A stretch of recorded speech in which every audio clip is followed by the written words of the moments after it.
Moment here in this campaign, just 5 months out. There's a big debate happening next week, and the White House is, I think, making a very concerted effort to try to throw cold water on these things that are getting attention, not just from the media, but, from regular folks all over social media as well.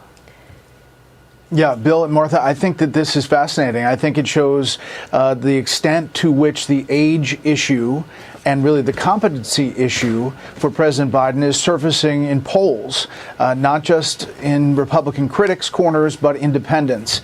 They're not going to go down this very detailed defense saying it's deep fakes or cheap fakes.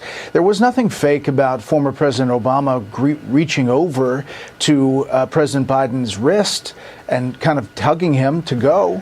It wasn't fake when the Italian prime minister reached out to say, hey, come back over here.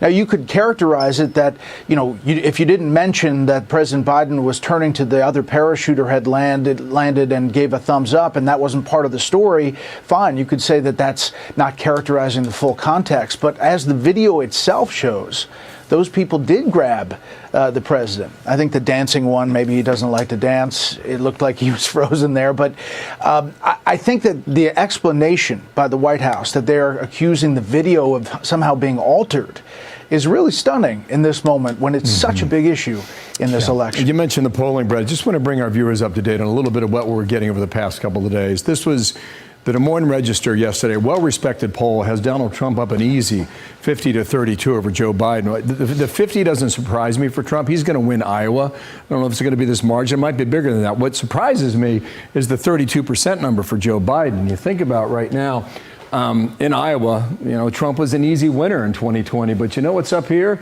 That's Minnesota. And over here, that's Wisconsin. You start to think a little bit, well, maybe you get some spillover into these other states. And we'll see how that goes. This is our current forecast. Everything you see in yellow, we believe, is a legitimate toss-up state. I want you to put your eye on the northern state here, the Great Lakes states, Michigan and Wisconsin and Minnesota.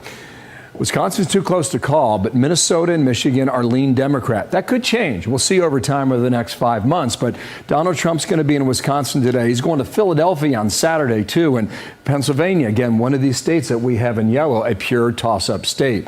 This was Minnesota in 2020. Joe Biden, an easy winner by about 7 points. And just come back to Wisconsin a moment. I just want to make this point.